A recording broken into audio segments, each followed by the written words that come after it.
Model infrastruktur jaringan.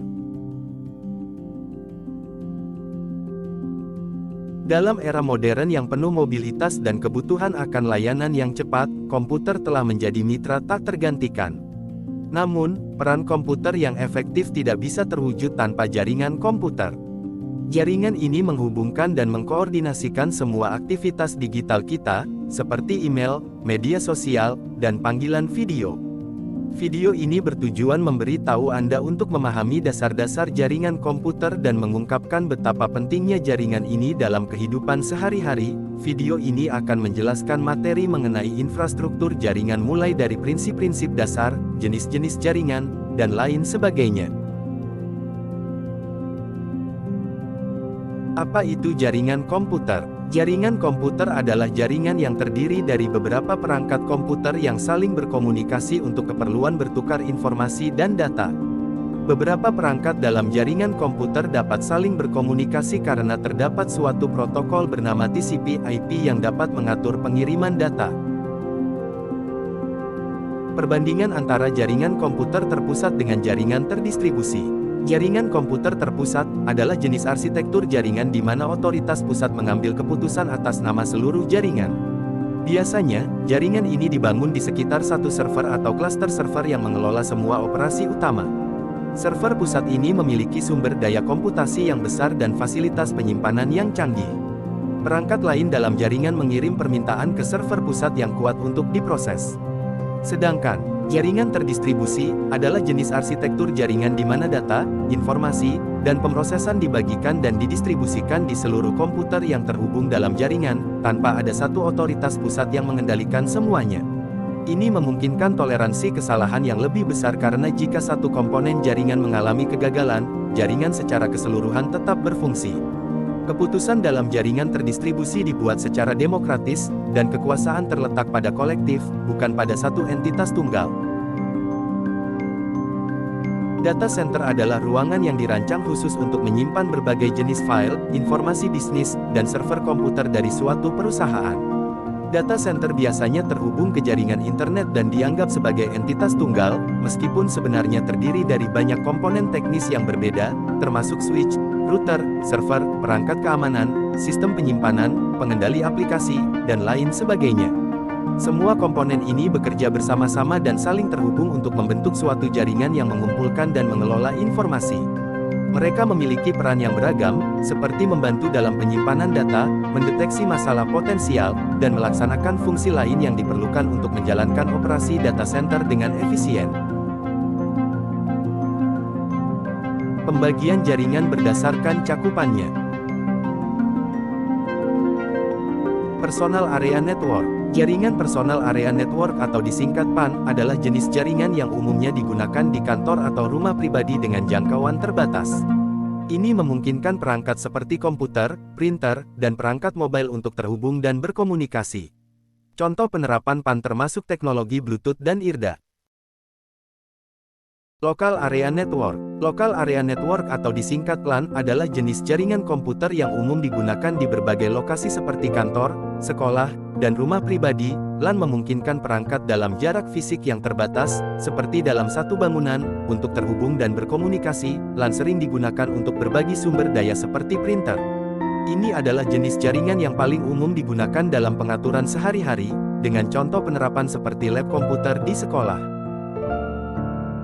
Metropolitan Area Network. Metropolitan Area Network atau disingkat MEN adalah jenis jaringan komputer dengan cakupan yang lebih luas daripada PAN dan LAN. MEN digunakan untuk menghubungkan beberapa LAN atau jaringan lokal dalam suatu kota atau wilayah metropolitan.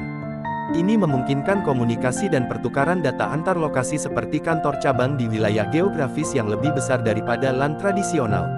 Contohnya adalah koneksi antara kantor cabang dalam satu kota atau wilayah metropolitan. Wide Area Network. WAN atau disebut Wide Area Network adalah jenis jaringan yang dirancang untuk menghubungkan perangkat komputer dengan jangkauan yang sangat luas, bahkan melintasi kota, negara, atau benua yang berbeda.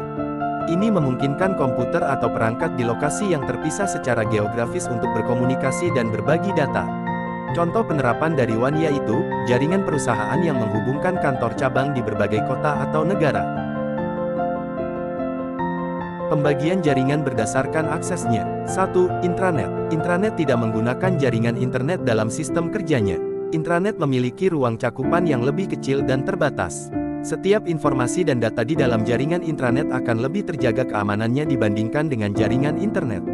2. Internet. Internet bisa menggunakan sistem jaringan wireless nirkabel optik dan lain sebagainya.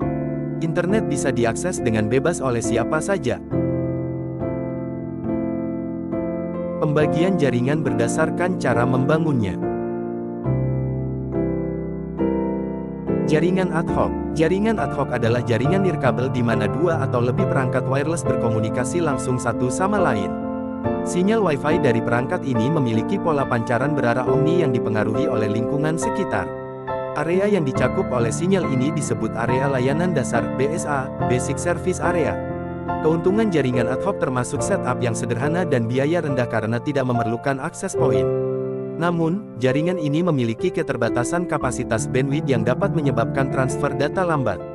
Jangkauan sinyal juga terbatas, dan tingkat keamanan jaringan ad hoc biasanya lebih rendah dibandingkan dengan jaringan yang mendukung standar keamanan seperti WPA dan WPA2. Jaringan infrastruktur. Jaringan infrastruktur adalah jenis jaringan nirkabel yang menggunakan perangkat Wi-Fi yang disebut access point sebagai perantara antara perangkat nirkabel dan jaringan kabel standar. Untuk membangun jaringan ini, diperlukan sebuah wireless LAN sebagai pusatnya. Keuntungan dari jaringan ini meliputi kemampuan terhubung ke jaringan kabel LAN, memperluas jangkauan nirkabel, kemampuan roaming, dan berbagi koneksi internet. Tingkat keamanan jaringan ini baik dengan adanya autentikasi WPA dan WPA2. Kekurangannya adalah biaya tambahan yang diperlukan untuk perangkat akses point. Topologi jaringan. Topologi bus. Pada topologi bus digunakan sebuah kabel tunggal atau kabel pusat di mana seluruh workstation dan server dihubungkan. Adapun kelebihannya. 1. Layout kabel sederhana karena hanya sejalur. 2. Hemat kabel dikarenakan hanya memakai satu kabel tunggal. 3. Pengembangan jaringan atau penambahan workstation baru dapat dilakukan dengan mudah tanpa mengganggu yang lain. Untuk kekurangannya. 1. Kepadatan lalu lintas pada jalur utama. 2. Jika ada gangguan pada kabel pusat, maka seluruhnya bakal mengalami gangguan. 2. Deteksi dan isolasi kesalahan sangat kecil. Topologi ring. Pada topologi ring, semua workstation dan server dihubungkan sehingga membentuk pola lingkaran atau cincin. Tiap workstation ataupun server akan menerima dan melewatkan informasi dari satu komputer ke komputer lain. Kelebihan untuk topologi ring, yaitu 1. Desain jaringan sangat sederhana. 2. Tidak membutuhkan banyak kabel untuk menghubungkannya. 3. Tidak ada tabrakan pengiriman data. Sedangkan untuk kekurangannya, yaitu setiap node dalam jaringan akan selalu ikut serta mengelola informasi yang dilewatkan dalam jaringan, sehingga bila terdapat gangguan pada salah satu node, maka seluruh jaringan akan mendapatkan gangguan.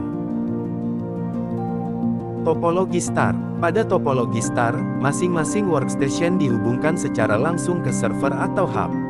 Sehingga hub yang menjadi pusat jaringan dan mengontrol komunikasi.